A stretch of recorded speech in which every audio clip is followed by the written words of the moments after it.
دوای ئەوەی شەوی ڕابردوو ڕوویدا پێگەی کورد لە کەرکووک بەڕۆکوێ پرسە گفتوگۆکەین لەگەڵ بەڕێز دکتۆر مەدحەت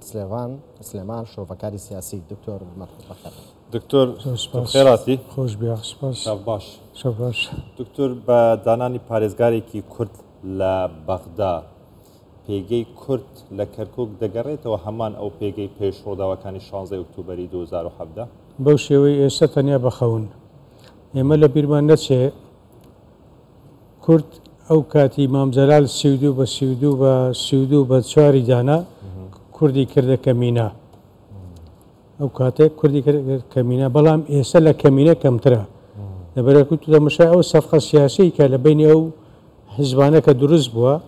هەدا لە دابەشکردنی پۆستەکان بۆ دەردەکەوێ هەموو شتێک بە قوربانی ئەوەی شخصێک بێتە پارێزگار بۆ ماوەی 15 مانگ. ئایا لە ماوەی ئەو 15 مانگە ئەو چی دەتوانێت بۆ کورد بیکە؟ ئایا کێشەی ئەو تعریبە لە دوای 16 ئۆکتۆبری خیانەتکارەوە دروست بووە دەتوانی 15 عەرەب دەرکاتەوە بنێتەوە شارەکانی خۆی؟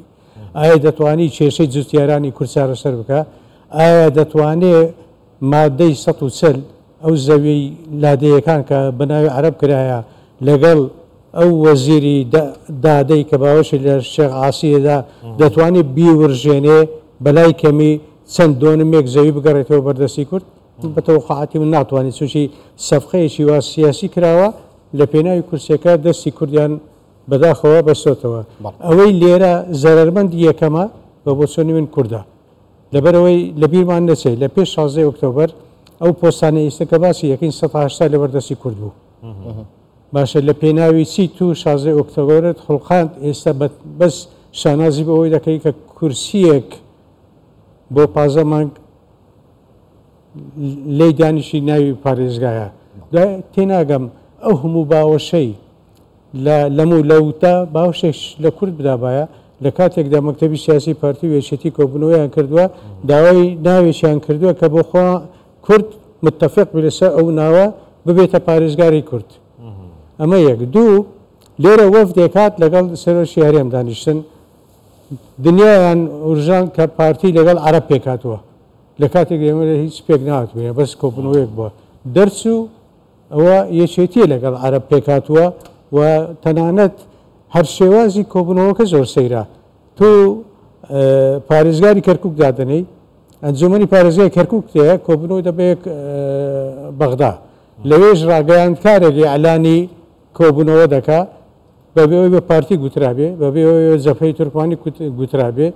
و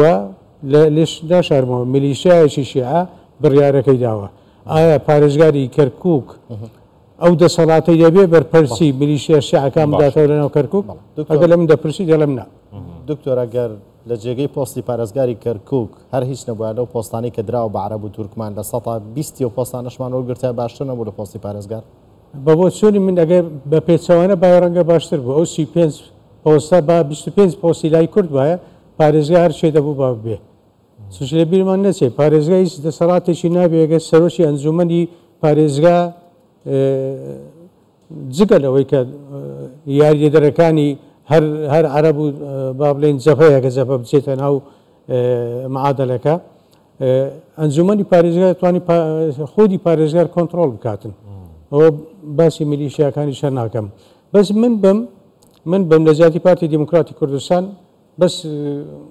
هیچ لێدوانێک نادەم بەس تەمەشاکەر دەبم کێشەی بینی عەرەب و تورکمانە من خۆمی تەداخل ناکەم و تەماشاکردن چارەسەرە دەبێ پارتی ببێتە ئۆپۆزیسیۆنێکی کارا لە ناو ئەنجومەنی پارێزگای کەرکووک هەموو کۆبنەوەکان داوای چارەسەرکردنی کێشەی جوتیارانی کورد بکرێت لە هەموو کۆبنەوەکان داوای مادەی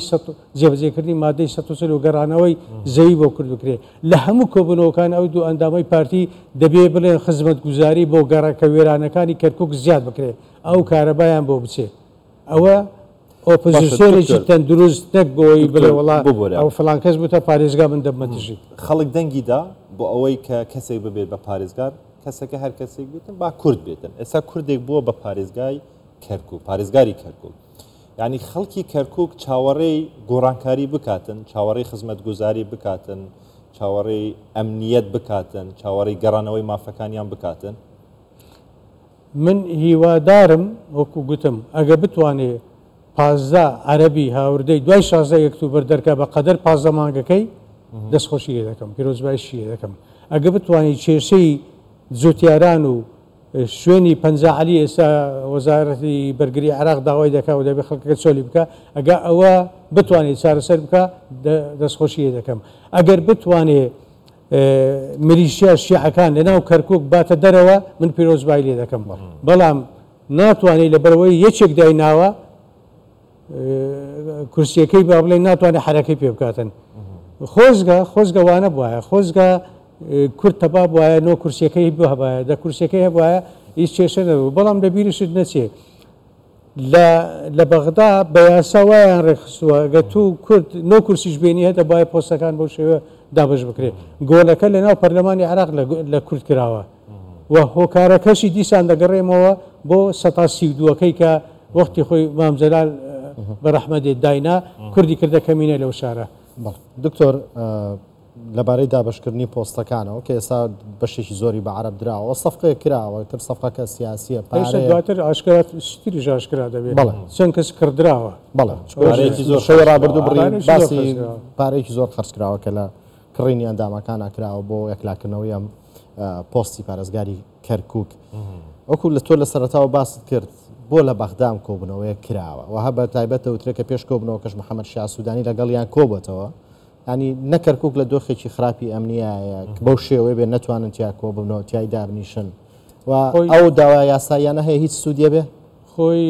مسۆگەر بە بۆ لە بەغدا کراوە لەبەرەوەی هەندێک بڕیار بەدەستی شیعە بڕیارەکەیان داوە دەبێت کۆبوونەوەکە بچێتە بەغدا لە بەغدا ژێکلا بکرێتەوە ئەوە میلیشیەکانیشیان لە پشتە ئەگەر